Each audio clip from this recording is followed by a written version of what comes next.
Counselor Dravek had spent 40 cycles studying the humans of Earth.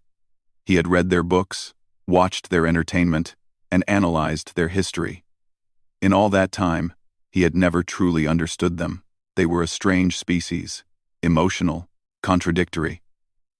They built hospitals and weapons in the same cities.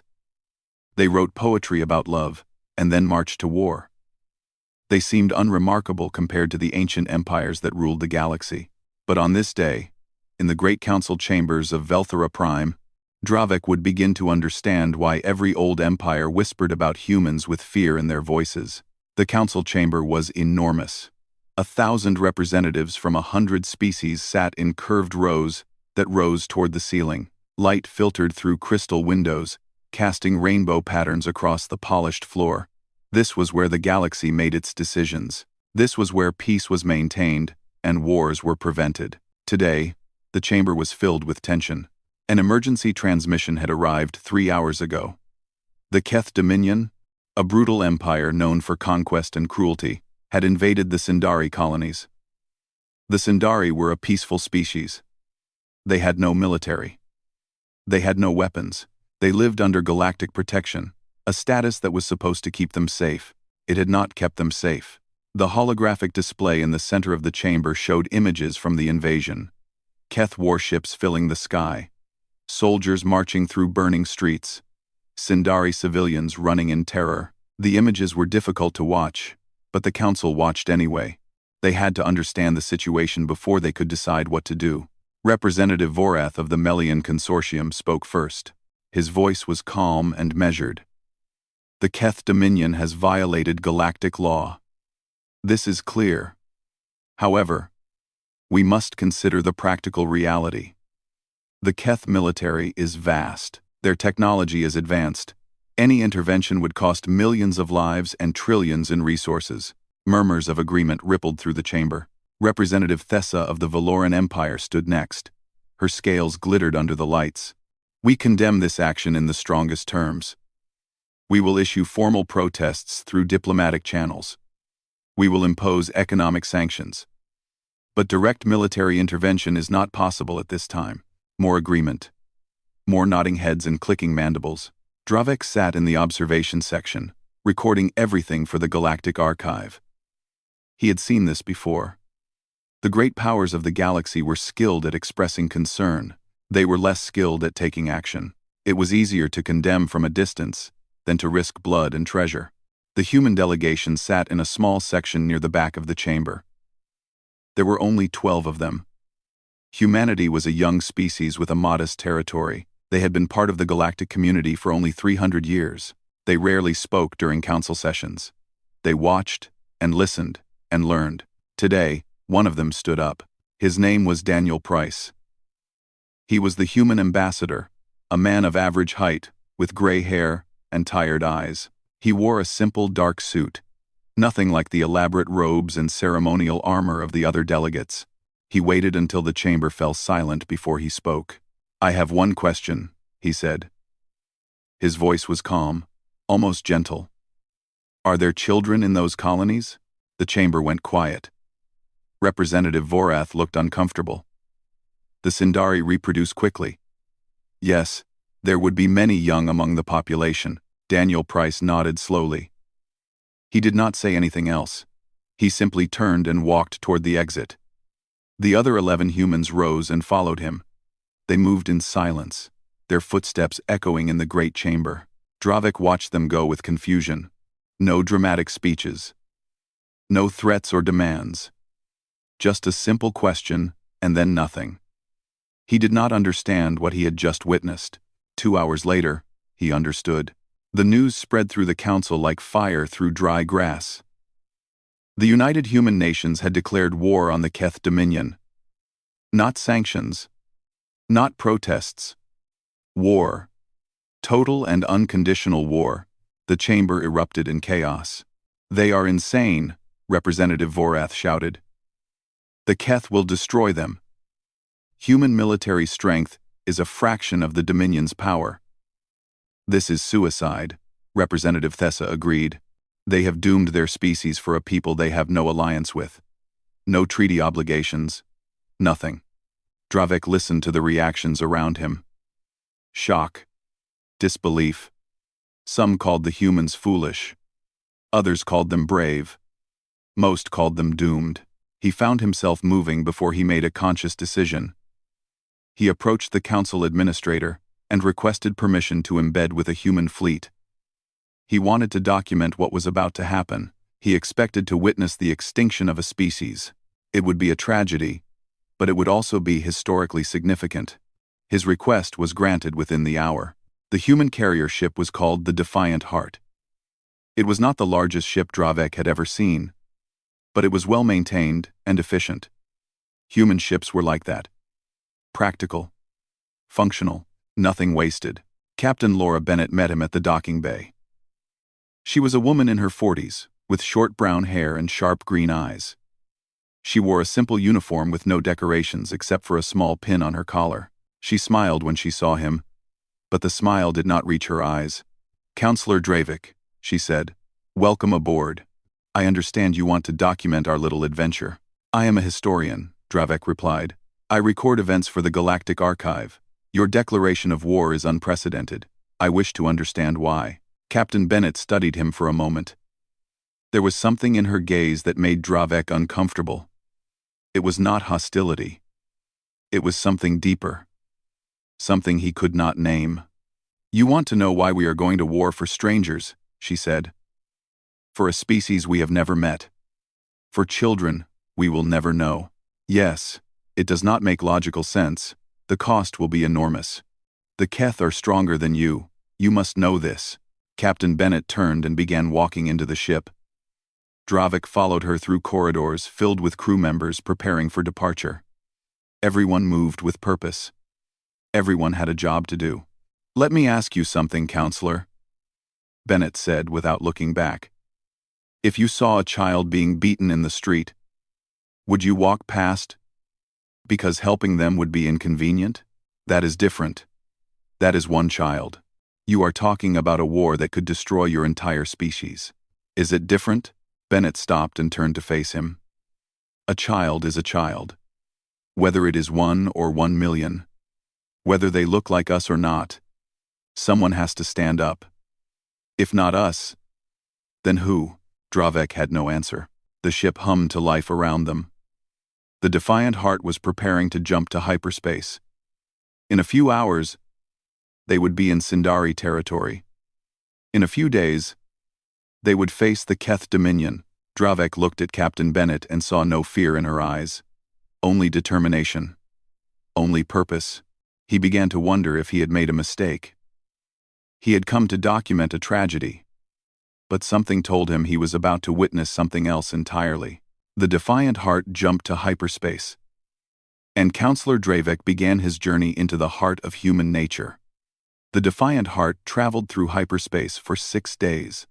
During that time, Dravek observed everything he could about human military culture. What he found confused him deeply. He expected to see soldiers preparing for death. He expected grim faces and silent corridors. He expected the heavy weight of doom that came before impossible battles. Instead, he found laughter. In the mess hall, soldiers sat together and told jokes. They shared meals and argued about sports teams from their homeworld. They played card games and made bets with small coins. One group gathered around a screen to watch an old movie about a human who fought criminals at night while wearing a costume shaped like a flying animal. Dravik watched them with disbelief. These people were sailing toward a war they could not win. Did they not understand? Did they not care? He decided to ask. Sergeant Kevin Torres was a large man with dark skin and a shaved head. He led a squad of Marines who would be among the first to fight if ground combat became necessary. Dravik found him in the training room, lifting heavy weights with practiced ease. "May I ask you some questions?" Dravik said. "For the historical record." Torres set down the weights and grabbed a towel. "Sure. What do you want to know?" "You are going to fight a much stronger enemy. The chances of survival are very small. Why do you not seem afraid?" Torres thought about this for a moment. "I am afraid," he said. "Anyone who says they are not afraid before battle is either lying or crazy. But fear does not control me. I control it." "How?" By remembering why I am here. Torres sat down on a bench. I have a daughter back home. She is 7 years old. When I look at those images of Sindari children running from Keth soldiers, I see her face. I think about what I would want someone to do if our positions were reversed. And then, the choice becomes simple. Dravek recorded these words carefully. But, you have no connection to the Sindari. They are strangers. Everyone is a stranger until you meet them, Torres said. That does not mean their lives have no value. Later, Dravek spoke with medic Amy Lynn. She was a small woman with gentle hands and a quiet voice. Her job was to save lives on the battlefield. To pull wounded soldiers back from the edge of death. Why did you join the military? Dravek asked her. I wanted to help people, she said. I could have been a doctor in a hospital on Earth. Safe and comfortable. But there are people out here who need help more. People who have no one else. You may die in this war, I know. Lynn smiled softly. But I would rather die helping someone than live knowing I did nothing. That is not really living at all. Dravek did not understand this philosophy. His people, the Velthorians, believed in survival above all else. They calculated risks and avoided unnecessary danger. They had survived for 10,000 years by being careful. The humans had existed for only a fraction of that time, and they threw themselves into fire for strangers. He sought out Captain Bennett to ask more questions. He found her on the bridge, reviewing tactical data on a large screen. The Keth fleet positions were displayed in red. Human fleet positions were displayed in blue. The red dots outnumbered the blue dots by a wide margin. You wanted to see me? Bennett said without looking up. I am trying to understand your people, Dravek said. I have spoken with your soldiers. They speak of duty and sacrifice. But I still do not understand why. Your species gains nothing from this war. You could have stayed safe. Why did you choose this path? Bennett finally turned to face him. She leaned against the console and crossed her arms. Do you know what separates civilization from savagery, counselor? Technology? Laws? Organization? No. Those things can exist in savage places too. What separates us is one simple thing. The willingness to protect those who cannot protect themselves. The moment we stop doing that, we stop being civilized. We become something else, something worse. She pulled up a historical record on the screen. Images from human history appeared. Wars and atrocities. Suffering and death.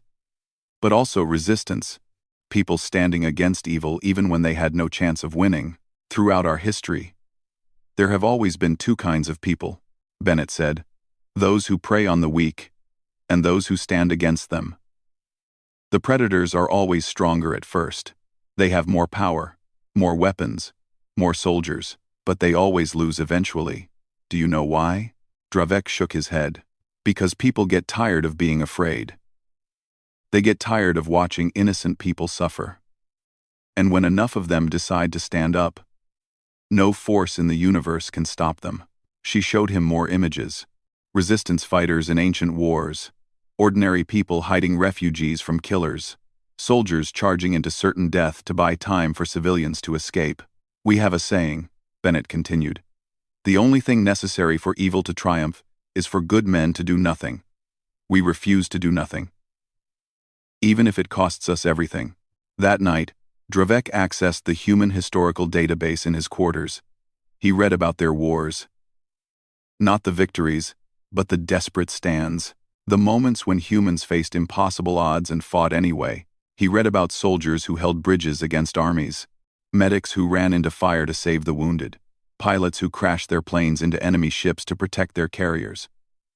Civilians who hid fugitives in their homes, knowing they would be killed if discovered. A pattern emerged. Humans were not special because they were strong. Many species were stronger. They were not special because they were smart. Many species were smarter. They were special because they had something else. A quality that Dravek could not find a word for in his own language. The closest translation was madness. But that was not quite right. It was more like a fire that burned inside them, a refusal to accept injustice, a willingness to sacrifice everything for something larger than themselves. Dravik began to understand why the ancient empires whispered about humans. The Keth Dominion was about to learn a terrible lesson. They thought they were invading a peaceful colony. They thought the galaxy would watch and do nothing. They were right about the galaxy, but they were wrong about the humans. On the final day of travel, Dravik stood on the observation deck and watched hyperspace swirl outside the windows. Captain Bennett joined him. "We will exit hyperspace in 2 hours," she said. "The Keth fleet is waiting for us.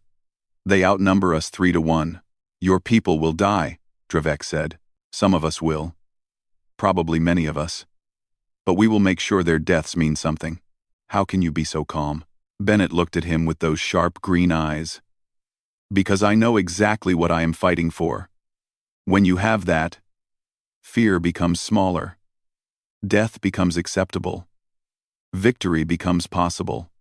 The ship shuddered as it began to exit hyperspace. "Stay on the observation deck," Bennett said. "You will have a good view of the battle. I want you to see everything. I want you to record it all. So the galaxy knows what humans do. When innocent people need help." She walked toward the bridge, her footsteps steady and sure. Dravik watched her go and felt something he had never felt before. It was not fear. It was not excitement. It was something closer to awe. The defiant heart dropped out of hyperspace. Ahead of them, the Keth Armada waited. 300 warships arranged in perfect formation. The largest fleet the Dominion had ever assembled in one place. Captain Bennett's voice came over the ship's speakers. "All hands to battle stations. Today we show the galaxy what humanity stands for." And somewhere, in the back of his mind, Dravik heard Bennett's earlier words echo. Good. They brought enough for everyone. The Keth Armada hung in space like a wall of metal and death. 300 warships with weapons powerful enough to crack planets. The Keth commander's voice filled every communication channel, broadcast to both fleets. "Human vessels, you are outnumbered and outmatched. Surrender now, and we will grant you quick deaths. Continue this foolishness, and we will make your suffering legendary." Dravik stood on the observation deck, his recording device capturing everything. He expected the humans to negotiate, to ask for terms, to try to find some way out of this impossible situation. Instead, Captain Bennett's voice came across the same open channel, clear and strong, and completely unafraid. "Come and take them." The battle began. Dravik had seen space battles before. His people kept extensive records of galactic conflicts. He knew the patterns. 2 fleets would face each other. They would exchange fire at long range. The weaker fleet would retreat or surrender when losses became too heavy. It was organized, predictable, mathematical. The humans did not fight like that. Their ships scattered in all directions the moment the shooting started. They did not form lines or hold formations. They moved like a school of fish avoiding a predator, splitting apart and coming back together in ways that seemed random but were not. A group of human destroyers dove toward a nearby asteroid field. 3 Keth cruisers followed them. The human ships weaved between the rocks, using the asteroids as shields. The Keth ships were larger and less agile. They struggled to follow. Then the humans did something Dravik did not expect. They started shooting the asteroids, not at random. They targeted specific rocks at specific angles. The asteroids broke apart and sent debris flying toward the Keth cruisers. Rocks, the size of buildings, slammed into Keth shields. The shields flickered and failed. More rocks followed. 1 cruiser exploded. Then another. The 3rd cruiser tried to retreat, but a human destroyer appeared behind it. A single torpedo hit the engine core. The cruiser died in a ball of fire. Dravik watched with his mouth hanging open. The humans had used the environment as a weapon. They had turned rocks into missiles. He had never seen anything like it. Across the battlefield, similar scenes played out. Human ships refused to fight fair. They hid behind debris. They used captured Keth escape pods as decoys. They flew so close to Keth warships that the larger vessels could not fire without hitting their own allies. Lieutenant Ryan Cole led a wing of 12 fighters against a formation of Keth destroyers. The destroyers opened fire, filling space with energy beams. Cole's fighters did not dodge. They flew directly into the storm of weapons fire, spiraling and rolling, somehow avoiding most of the shots. 3 fighters were hit. They exploded in silence. The other 9 kept flying. Cole's voice came over the radio, calm despite the chaos. "Foxwing, follow my lead. We are going through them, not around them." The fighters accelerated. They passed through the destroyer formation so fast that the Keth gunners could not track them. As they passed, each fighter launched torpedoes at point-blank range. 9 destroyers took hits. 4 of them broke apart. But Cole's fighter had been damaged in the run. Smoke poured from one engine. His wingman called out to him, "Fox leader, your ship is dying. Pull back." "Negative," Cole replied. "I see an opening. The Keth flagship's shields are down on the port side. I am taking the shot. You will not survive the approach." "I know." Cole's fighter turned toward the massive Keth flagship. It was the largest ship in the enemy fleet, a mobile fortress bristling with weapons. Dozens of guns turned toward the single small fighter racing toward it. Cole did not slow down. He did not turn away. He flew straight into the wall of fire. His fighter was hit, then hit again. Flames erupted from the hull. Still he flew on. At the last moment, he launched everything he had. Torpedoes, missiles, even his emergency fuel tanks set to explode. The weapons struck the flagship's exposed side and tore through the armor. Cole's fighter slammed into the hole his weapons had created. The explosion ripped through the flagship's interior. Secondary explosions followed. The great ship broke apart from the inside. The Keth commander was dead. The flagship was destroyed. And Lieutenant Ryan Cole became a name that humans would remember forever. On the Defiant Heart's observation deck, Dravek stood in stunned silence. He had just watched a man choose to die so that his attack would succeed. Not because he was ordered to, not because he had no other choice, but because he decided that his death could save others. The battle shifted after that. The Keth fleet lost its coordination without the flagship. Human ships pressed the advantage, picking off confused enemy vessels.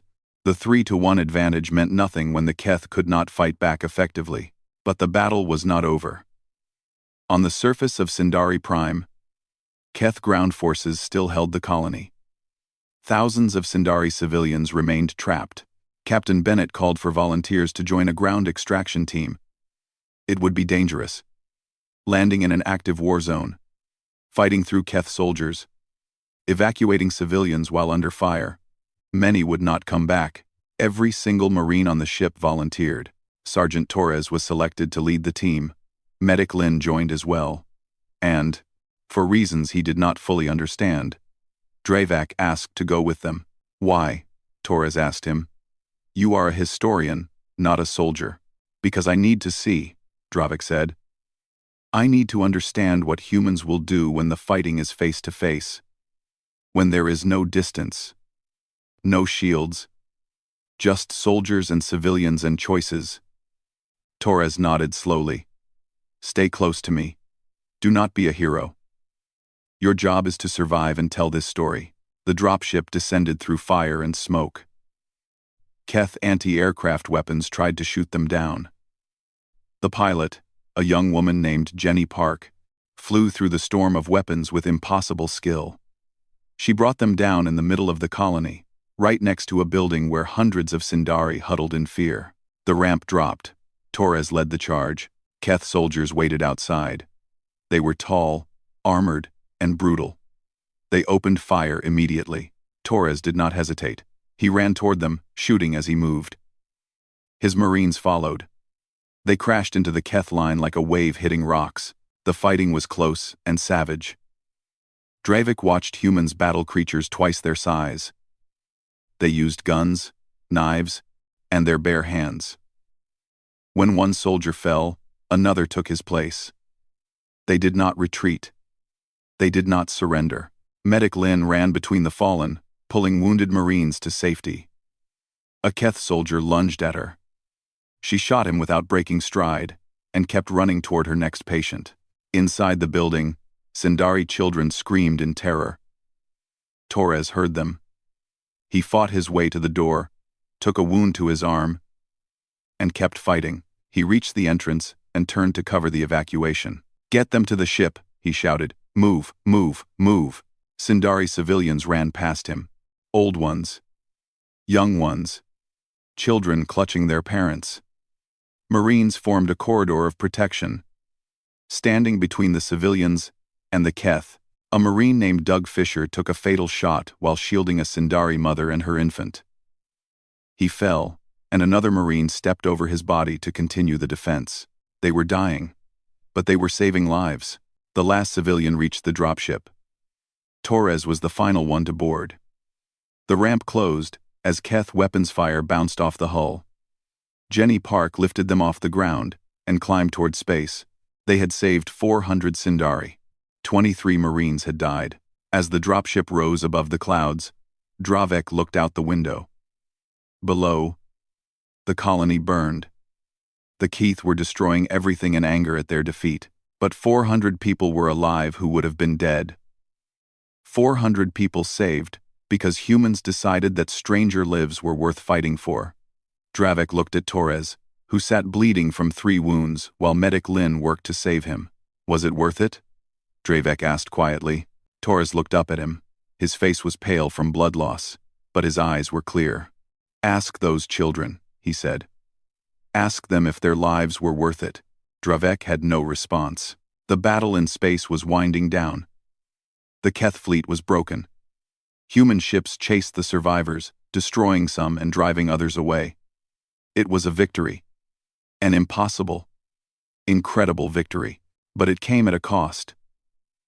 Human ships floated dead in space. Hundreds of pilots and crew members had given their lives. The celebration would be mixed with grief. Dravek began to write his first report. He struggled to find the right words. How could he explain what he had witnessed? How could he make others understand? He decided to start with the truth. Humans do not fight like other species. They fight like something far more dangerous. They fight like people who have decided that some things are more important than survival. And against that kind of enemy, even the mightiest empire should be afraid. 3 months passed. The war continued. Dravek traveled between human fleets and worlds, documenting everything he witnessed. He had expected to see a species struggling against a superior enemy. He had expected desperation and decline. Instead, he watched humanity transform into something terrifying. Word of the Battle of Sindari Prime spread across human space like fire. The story of Lieutenant Cole's sacrifice became a legend. The image of Marines dying to protect alien children burned itself into human hearts. And something ancient woke up inside the human species. Recruitment centers overflowed with volunteers. Young people waited in lines that stretched around city blocks. Old veterans came out of retirement. Parents left their families, promising to return when the war was over. Factories that built cars and appliances stopped production. Within weeks, they were producing weapons and ship components. Scientists abandoned profitable research to develop new military technology. Artists created propaganda that stirred hearts and strengthened resolve. Dravek visited Earth to witness this transformation firsthand. He stood in a city called Chicago and watched ordinary people prepare for war.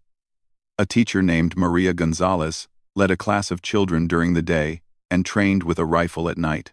A farmer named Henry Walsh sold his land and used the money to buy medical supplies for the fleet. A young musician named Chris Park put down his instrument and picked up a uniform. Everyone contributed. Everyone sacrificed. The entire species moved in one direction, with one purpose. Dravek found this deeply unsettling. He visited a training facility where new soldiers learned to fight. An elderly man ran the facility. His name was Nate Crawford.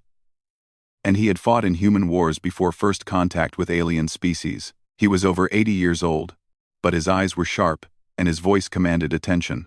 "You came to study us," Crawford said to Dravek. "To understand why we fight." "Yes, I still do not fully understand." Crawford led him to a wall covered with photographs. Faces of men and women who had trained at this facility and died in service. Every one of these people had a life, Crawford said. Dreams, families, plans for the future. They gave all of that up because something inside them said they had to. But why? The Sindari are not your people. You gain nothing from protecting them. Crawford turned to face him. His old face was hard as stone. Let me tell you about humans, historian. We have a breaking point. A line that, once crossed, wakes up something inside us. Something our ancestors needed to survive predators and enemies thousands of years ago. He tapped one of the photographs. A young woman with a bright smile. Her name was Diane Perry, 22 years old. She flew a cargo ship. Nothing military about her at all. When she heard about the Sindari invasion, she loaded her ship with food and medicine and flew into a war zone to help refugees.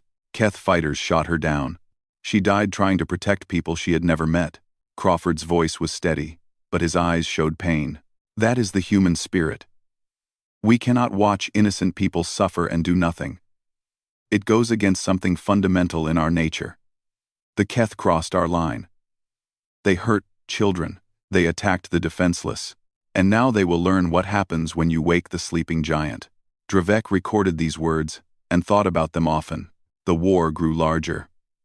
The Keth Dominion, angry at their losses, launched a massive counterattack. They targeted human colony worlds, expecting humanity to retreat and defend their own territory. They were half right. Humanity did defend their colonies. But they did not stop their advance into Keth space. Instead, they split their forces. Half stayed home to protect civilian worlds. Half pushed deeper into enemy territory. Admiral Beth Santos commanded the defense of a colony world called Haven. It was a peaceful agricultural planet with no military value. 20,000 families lived there, growing food that fed a dozen other worlds. The Keth sent 100 ships to destroy it. Santos had only 30 ships to defend the planet. She knew she could not win a straight fight, so she did not fight straight. She positioned her fleet between the Keth and the planet. When the enemy advanced, she retreated slowly, drawing them away from Haven. The Keth commander thought she was trying to escape. He ordered his fleet to pursue. Santos led them into an asteroid field, the same trick the humans had used at Sindari Prime. But this time, the Keth were ready. They had learned from their earlier defeat. They moved carefully, watching for ambushes, refusing to be trapped by debris. Santos had expected this. The asteroids were not the trap. Deep within the asteroid field, hidden behind a massive rock, waited 50 civilian freighters. Each one carried a nuclear warhead. When the Keth fleet was deep inside the field, the freighters launched. 50 missiles flew toward the enemy ships. The Keth shot down most of them, but 12 got through. 12 nuclear explosions lit up the asteroid field. The Keth fleet lost 40 ships in seconds. The survivors retreated in chaos. Haven was saved. But Santos was not finished. She pursued the fleeing Keth ships all the way to the edge of human space. Then she broadcast a message on an open channel. Tell your masters what happened here today. Tell them that every human world will fight like this. Every colony, every station, every ship. There will be no easy victories. Only blood and fire, and we have plenty of both. Dravek was on Haven when the battle ended. He watched families emerge from shelters to see clear skies. Children ran and played. Not understanding how close they had come to death, parents held each other and cried with relief. A memorial service was held for the human defenders who had died, 700 sailors who would never see their families again. The entire colony attended. Dravik watched thousands of humans stand in silence, honoring their dead. No one spoke. No one needed to. The silence said everything. But what struck Dravik most was what he saw in their faces afterward. They were not defeated. They were not broken by grief. They were hardened, strengthened, more determined than before. Every death made them fight harder. Every sacrifice fueled their resolve. Dravek began to understand why the Keth were losing. They thought they could crush humanity through superior force. They thought enough death and destruction would make humans surrender. They did not understand human nature. Humans did not surrender when pushed. They pushed back. Harder. Always harder. Captain Bennett found him after the memorial service. She looked tired but unbroken. "You have been with us for 3 months now," she said. "What have you learned?" Dravik considered the question carefully. "I have learned that I was wrong about your species. Everyone was wrong. We thought you were weak because you were emotional. We thought you were foolish because you cared about others. We did not understand that those things are your greatest strengths." Bennett nodded slowly. "Empathy is not weakness. Caring about others is not foolishness. These things give us something to fight for, and a human with something to fight for is the most dangerous creature in the galaxy." She looked up at the sky, where human ships were preparing for the next phase of the war. "The Council thought we were committing suicide when we declared war. Now the Keth are losing battle after battle. They cannot understand why. They look at the numbers and see that they should be winning. But numbers do not tell the whole story. What does tell the story? Heart," Bennett said simply. "Will. The refusal to accept injustice. These things cannot be measured, but they decide wars." A new fleet was forming in orbit. The largest human armada ever assembled. Ships from every human world gathered together, preparing for the final push into Keth territory. "Where will you go next?" Dravik asked. Bennett smiled, but it was not a kind smile. It was the smile of someone who had decided to end something once and for all. "To finish this. The Keth started this war by attacking innocents. We are going to make sure they never do it again." Dravik looked at the gathering fleet and felt something he had never expected to feel about the human species. Fear. Not fear for them. Fear of them. If this was what humanity could become when defending strangers, what would they become when their own homes were threatened? What would they become if they decided to conquer instead of protect? He pushed these thoughts away. That was a question for another day. Today, he would follow the humans to their final battle and record whatever happened. The defiant heart rose to join the fleet. The last phase of the war was about to begin. The human armada arrived at the Keth homeworld on a cold morning in Earth's calendar month of December. 500 warships emerged from hyperspace in perfect formation. It was the largest military force humanity had ever assembled in one place. Dravik stood on the observation deck of the Defiant Heart and looked at the enemy world below. Keth Prime was a dark planet covered in industrial cities and military bases. 200 million Keth lived there. Most of them had never seen war. They had only watched from safety as their fleets conquered others. Now war had come to them. The Keth Defense Fleet was impressive. 300 ships formed a wall between the human armada and the planet. Behind them, orbital defense platforms bristled with weapons, and somewhere on the surface, the Keth overlord waited in his fortress, surrounded by his generals and advisors. Admiral Santos commanded the human fleet from the carrier ship Rising Storm. Her voice came over the communication channel, calm and steady. "All ships, hold position. We wait for their response." The two fleets faced each other across empty space. Minutes passed. Then the Keth overlord's voice filled every channel. "Humans, you have surprised us. You have hurt us. But you have not defeated us. Look at our defenses. Look at our weapons. You cannot win this battle." He paused, letting his words sink in. "But I offer you a chance to survive. Withdraw now. Leave Keth space and never return. We will let you go. We will even release the Sindari colonies. All we ask is that you leave and forget this war ever happened." On the bridge of the Defiant Heart, Captain Bennett listened to the offer. Her face showed nothing. "He is afraid," she said quietly. "He saw what we did to his fleets. He knows what we will do here." "Will you accept his offer?" Dravik asked. "The Sindari would be free. The war would end."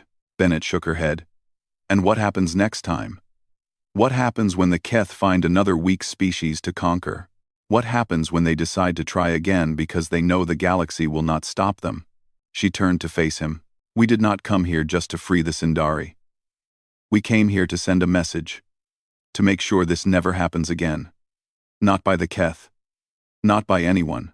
Admiral Santos broadcast her response to the Overlord. "We do not accept your offer." You invaded innocent people. You killed children. You thought the galaxy would do nothing.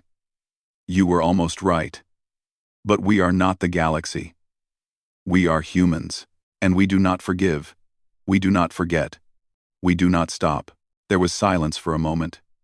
Then the Overlord spoke again, and this time there was anger in his voice. Fools, you have chosen death. We have a weapon capable of destroying both our fleets in a single blast. If you attack, I will activate it. We will all die together. Santos did not hesitate. Then we die together. But you will never hurt anyone else. The human fleet advanced. Dravek felt his heart stop. He looked at Bennett, expecting to see doubt or fear. He saw neither, only cold determination. You are willing to die, he said. You are actually willing to die. We always were, Bennett replied. From the moment we declared war, we knew this might be the end. We chose to fight anyway. The Keth fleet opened fire. The human fleet returned fire. Space filled with explosions and death. But the humans did not slow down. They did not retreat. They pushed forward through the storm of weapons, taking losses but never stopping. Dravek watched ships die on both sides. Human ships. Keth ships. Hundreds of lives ending in fire and silence. The battle was brutal and terrible and beautiful in a way he could not explain. The Overlord had spoken of a superweapon. Dravek expected it to activate at any moment. He expected to die in a flash of light, destroyed along with both fleets. The flash never came. The human advance continued. They broke through the Keth defensive line. They destroyed the orbital platforms. They established positions around the planet, and still the superweapon did not fire. On the surface, panic spread through the Keth command structure. Generals screamed at technicians. The Overlord demanded to know why the weapon was not working. The truth was simple. The weapon did not exist. It had been a bluff. A desperate lie designed to frighten the humans into retreating. It had worked against other enemies in the past. Other species had heard about the superweapon and backed down, unwilling to risk total destruction. But the humans had not backed down. They had charged forward, willing to die, and the bluff had failed. The Keth could not understand it. What kind of species would accept mutual destruction rather than negotiate? What kind of madness drove these creatures? The Overlord broadcast a surrender within the hour. His voice was shaking. We yield. We surrender unconditionally. Please, no more. The war was over. But what happened next surprised Dravek more than anything that came before. The humans did not conquer the Keth homeworld. They did not execute the Overlord or enslave the population. They did not burn cities or demand tribute. Instead, they sent teams to disarm the Keth military. They established humanitarian oversight to prevent future aggression. They began shipping food and medical supplies to Keth civilians who had suffered during the war, and then they left. Admiral Santos broadcast a final message before the fleet departed. Let this be a lesson to the galaxy. We do not fight for territory. We do not fight for power. We fight because innocent people were suffering and no one else would help them. The Sindari will be free. The Keth will be watched. And anyone who thinks about following the Keth's example should remember what happened here. Dravek returned to Velthora Prime to present his report to the Galactic Council. The chamber was packed. Every species wanted to hear what the historian had learned. Every empire wanted to understand what had happened. How had humans defeated a superior enemy? What had changed? Dravek stood before them and spoke. I was wrong about the humans. We all were. We thought they were a young, weak species with nothing to offer the galaxy. We thought their emotions made them soft. We thought their compassion made them foolish. He paused, gathering his thoughts. The truth is the opposite. Humanity's greatest weakness is also their greatest strength. They care. They care about people they have never met. They care about children who do not look like them. They care enough to die for strangers. The council listened in silence. When I asked the humans why they went to war, they gave me many answers. Duty. Honor. Justice. But in the end, It came down to something simpler. They could not watch innocent people suffer and do nothing. It violated something fundamental in their nature. Dravik looked around the chamber. Representatives from 100 species stared back at him. The Keth thought they could break humanity through force. They were wrong. Every death made the humans fight harder. Every atrocity fueled their rage. Every child saved reminded them why they were fighting. The Keth could not win because they could not understand their enemy. And you cannot defeat what you cannot understand. He activated a holographic display showing the final battle. Human ships charging toward the Keth homeworld. Accepting death. Refusing to stop. This is what humans do when they believe in something. They do not calculate costs and benefits. They do not weigh their survival against others' freedom. They simply choose, and once they choose, nothing in the galaxy can stop them. Representative Vorath raised his hand. Why should we fear humanity? They showed mercy to the Keth. They do not seem interested in conquest. Dravik nodded slowly. That is true. Humanity does not want to conquer anyone. They want to live in peace. They want to trade and explore and create. He let the silence stretch. But remember this. The humans went to war for strangers. Imagine what they would do if their own homes were threatened. Imagine what they would become if they decided that the galaxy itself was a threat to their people. He deactivated the display. The ancient empires whisper about humanity in fear. Now I understand why. It is not because humans are strong. Many species are stronger. It is not because they are smart. Many species are smarter. It is because when humans go to war, they do not fight for territory or power. They fight for something far more dangerous. What? Someone asked. Dravik looked at the council and spoke the words that would echo through galactic history. Principle. They fight for principle. And against that, no empire can stand. So every night, when the ancient powers look at the stars, they pray for one thing. They pray that humanity remains silent. They pray that humans never turn their eyes outward with purpose. He gathered his notes and prepared to leave. Because the day humanity decides the galaxy needs fixing, everything changes, and the galaxy may not survive the repair. Dravik walked out of the council chamber. Behind him, 1,000 representatives sat in stunned silence, thinking about the humans and the lesson they had taught. And somewhere, on a small blue planet, humanity returned to their lives. They mourned their dead and rebuilt their fleets. They went back to work and raised their children. They did not think of themselves as terrifying or dangerous. They were just humans, doing what humans had always done, standing up for those who could not stand for themselves. And that, Dravik thought, was exactly what made them so frightening.